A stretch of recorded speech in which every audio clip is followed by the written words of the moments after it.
who is striking, why you're striking.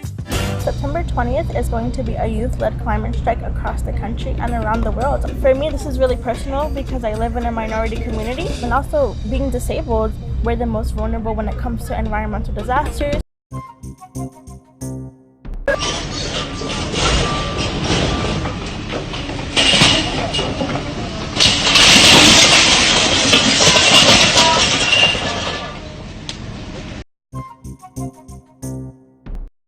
Hello, my name is Stanley Heller.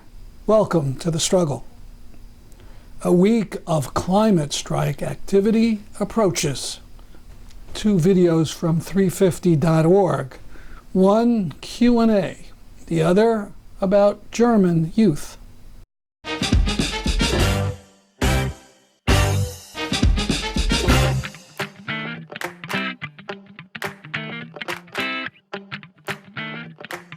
We're asking adults to join us for our next September 20th climate strike.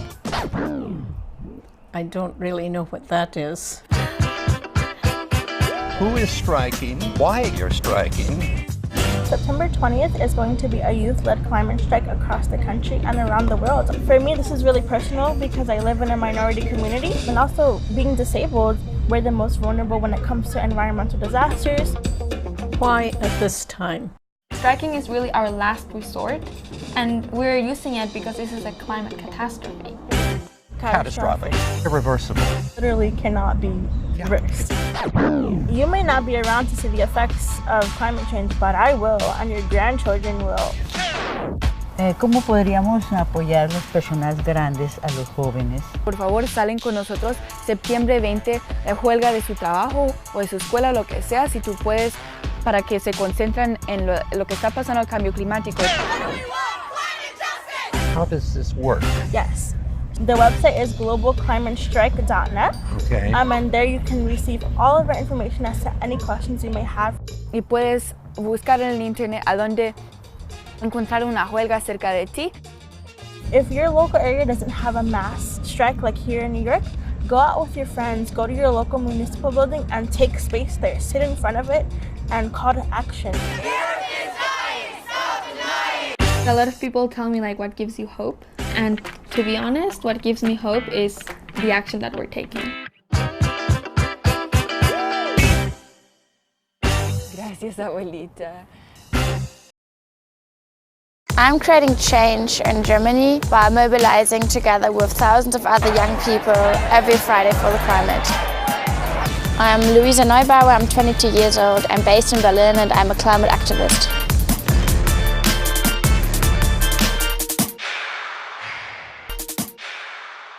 We started the Fridays for Future movement in December 2018 to demand a government to act on climate, to commit to real climate action, to fulfill the Paris targets and to protect the future and our planet. This is crucial for our future. We need a government to act, we need our government to drastically reduce emissions across the country. For decades, we have done nothing to protect our future and the planet, and our government is still failing to commit to the Paris Agreement in action. So we've been striking for various months and we will not stop until our government acts.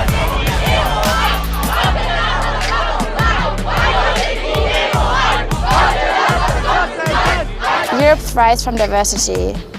So it's not just about being loud, but it's about being different. It's about building alliances with people that are different, with people from other countries and other backgrounds. Change only happens if people ask for it. We need each and everyone to step up, to demand the changes that we want to see in Europe. So we need people to go to the polls.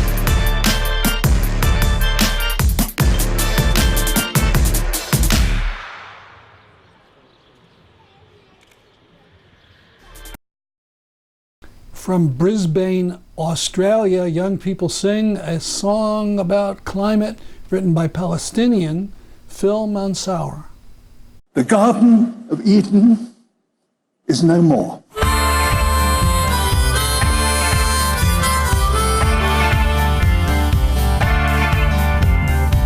Not the poetry of tomorrow. This is here and now. Each precious life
house is on fire. I am here to say our house is on fire.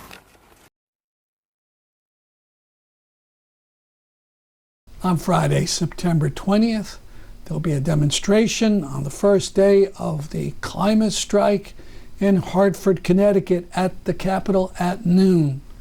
And then one in New Haven later in the day at 4 p.m. on the New Haven Green.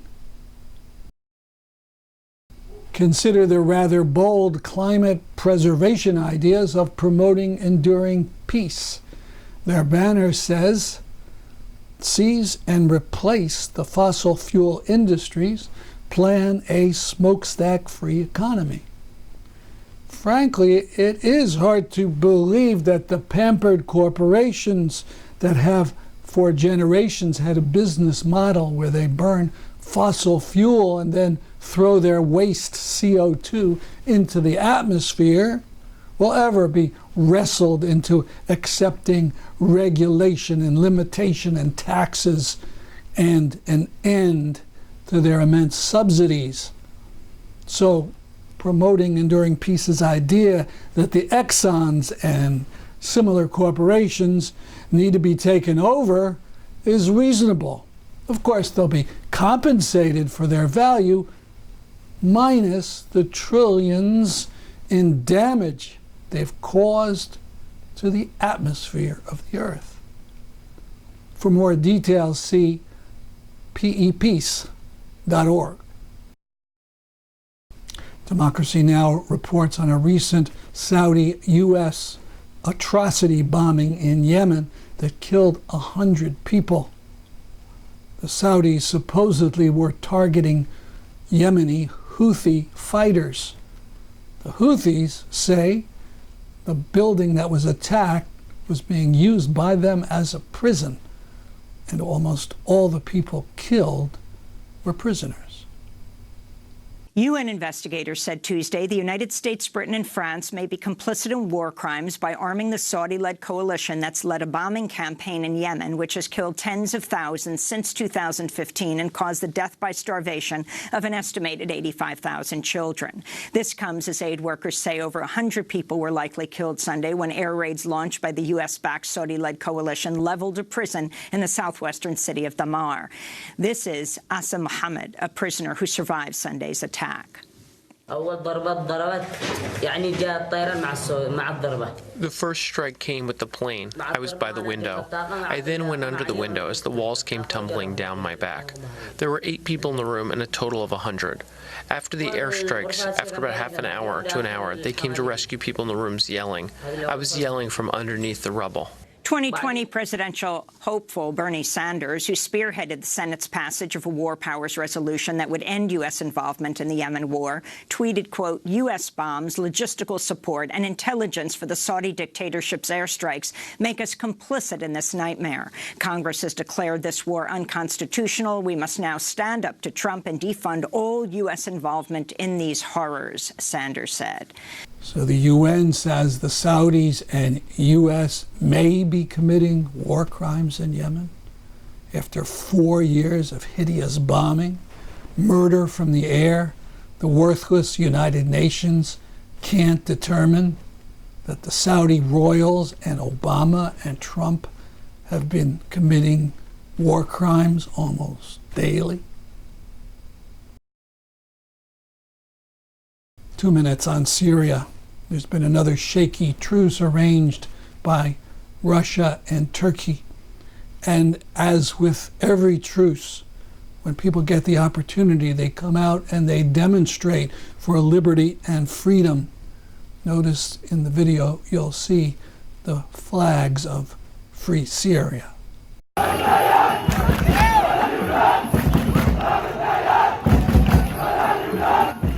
The protest was, of course, against the Assad regime, but also against the Islamic extremists that have militarily taken over Idlib and the Aleppo countryside.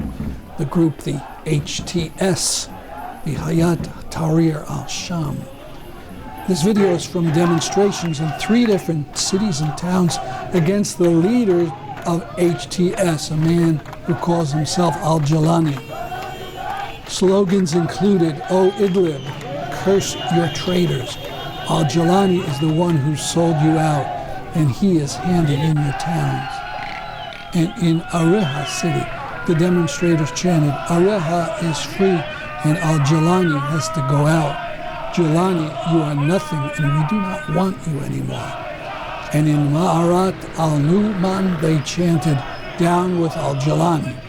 They also raised banners that had written on them, "We thought him Julani from Al-Golan, but we found him Tehrani from Tehran." That's a pun about their enemy, the Iranian regime. They also said to the faithful members of Tahrir al-Sham, "The revolution is worthier and more precious than Al-Jalani."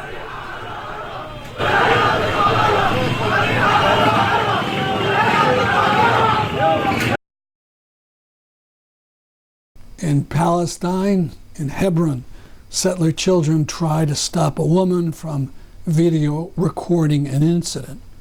4 internationals are arrested by Israeli soldiers while trying to film settler abuse of Palestinians in Tel Rumeida. An activist is charged with attacking a settler child, but in the video you can clearly see him being blocked from walking by a settler woman and then aggressively arrested.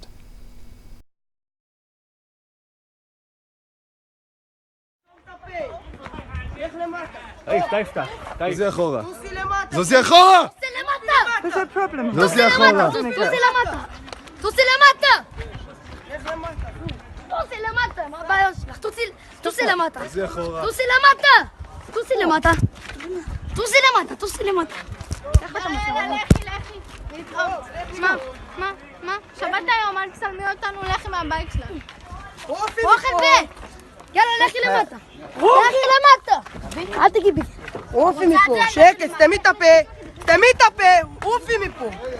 עופי מפה! סי!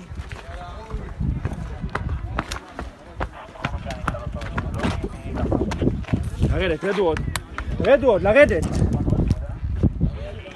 זוזו אחורה. זוז אחורה. Why can't we stand her? Do you speak English?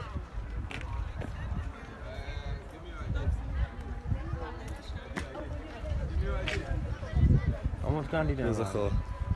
כל טוב, אל תתן לעבור. זוז אחורה בבקשה. זוז אחורה. What's the problem here? זוזי אחורה, כן, את לא צריכה להיות פה. Do you speak English?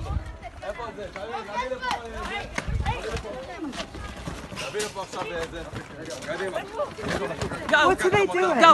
No. He didn't agree to do what the soldier told him. He didn't agree to do זוז אחורה. תודה. In Beit Jala near Bethlehem, the destruction of a home and restaurant by the Israeli state. The video starts with several photos of the very attractive facility that is utterly ruined.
وعبر تحميني وتحمل كل هذا، تحمل كل الأمة الإسلامية والأمة المسيحية والأمة الإسرائيلية، كل بني آدم عنده قلب وعنده احترام وبيعرف بالخيانة. هذا صليبي أنا بحنه بحنه.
And now something that sounds like a movie plot or a joke, but is deadly serious.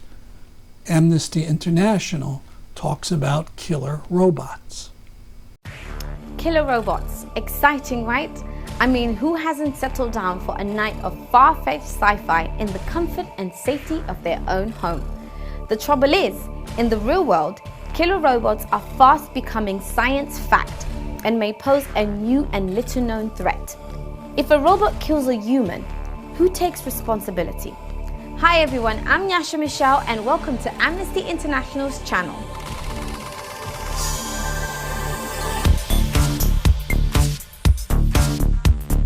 I'm here today to talk to you about killer robots and why Amnesty supports banning them before they become widely introduced on the battlefield and in policing. But first, what do we mean when we say killer robots?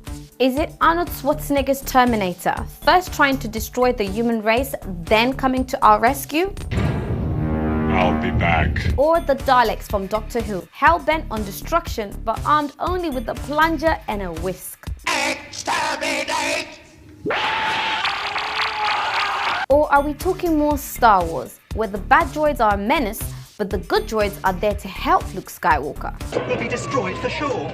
This is madness. Okay, so before Amnesty gets accused of calling out robot rights abuses, when we say killer robots, we're talking about AWS. This stands for Autonomous Weapons Systems, which use artificial intelligence to decide who to target and attack and when to use force without any human control. So why is this such a big deal, Amnesty? Why are you using cool robo-apocalyptic films as a scare tactic for stuff that won't affect us? Well, here are 6 reasons why killer robots should be on the scrap heap. Machines shouldn't be making decisions about life and death. Supporters of AWS say removing humans from the equation would increase speed, efficiency, stealth, and would also cut out those emotions, panic, fear, revenge, which can lead to mistakes and unlawful actions. They used to say guns don't kill people, people do. Well, people don't. They get emotional, disobey orders, aim high. But there is a fundamental ethical concern here about delegating this much power to machines. Life and death decision-making requires a set of inherently human skills, And it is very unlikely that an AWS will be able to replicate the full range of human characteristics necessary to make these split-second judgments. Humans can uniquely assess and respond to dynamic and unpredictable situations and make complex decisions about the proportionality or necessity of an attack. Do we really want to leave this in the hands of the robots? They really won't be science fiction much longer. Believe it or not, this technology already exists. Despite the fact that the UK has repeatedly stated that it has no intention of developing or using fully autonomous weapons, a recent report revealed that the UK Ministry of Defence and defence contractors are funding dozens of artificial intelligence programs for use in conflict. These include Exercise Autonomous Warrior, the biggest military robot exercise in British history, which began last year and will test over 70 prototype unmanned and autonomous aerial and ground vehicles. And although Russia has publicly played down the issue of AWS, it's developing various autonomous systems of its own. Last year, Russian arms manufacturer Kalashnikov announced it would be launching a range of autonomous combat drones, which would be able to identify targets and make decisions without any human involvement. Basically, the technology is racing ahead whilst the international response to it lags behind. You can't put a robot in jail. If a machine broke the law, how would you bring it to justice? Maybe you could lock up the programmer, or the manufacturer, or the political leader who authorized its use. That's a little tricky. This means the use of AWS could create an accountability gap. So if they make the wrong call about the use of force with no human to trace this decision back to, there will be no one to take responsibility. This means we could see an increase in unlawful killings and injuries by robots, but without a clear way to bring about justice, even under international law. Trust the experts. Google staff signed an open letter protesting Google's involvement with Project Maven, a program which uses machine learning to analyze drone surveillance footage in order to help the US military identify potential targets for drone strikes. And 242 tech companies, robotics researchers, engineers, and academics signed a lethal autonomous weapons pledge, committing to neither participate in nor support the development, manufacture, trade, or use of autonomous weapons. Critics of AWS include the Campaign to Stop Killer Robots, as well as some of the world's leading pioneers in their field, not least Apple co-founder Steve Wozniak and the late Stephen Hawking, people who know what they're talking about when it comes to technological development. If thousands of scientific and legal experts are so concerned about the development and potential use of killer robots and agree that they need to be banned, isn't it a little worrying that governments are choosing to ignore their advice? The scariest reason of all. We saved the best till last. Remember those post-apocalyptic films we just all love to watch? You know, the ones where the machines have taken over and enslaved the human race? Pretty far-fetched, right? Well, if killer robots ever were deployed, it would most likely be near impossible to stop them. As the increasing and unchecked use of drones has demonstrated, once weapons systems enter into use, it is incredibly difficult to regulate or even curb their capabilities. The reality is that the many reasons for banning this dangerous technology far outstrip their advantages. Thanks for watching, and don't forget to like and subscribe to watch more of our amazing content on what your rights are and how you can use them. Still fancy that sci-fi movie? Maybe I'll just pick a rom-com tonight. That's our program for today. See you next week at this time. I'm Stanley Heller for The Struggle.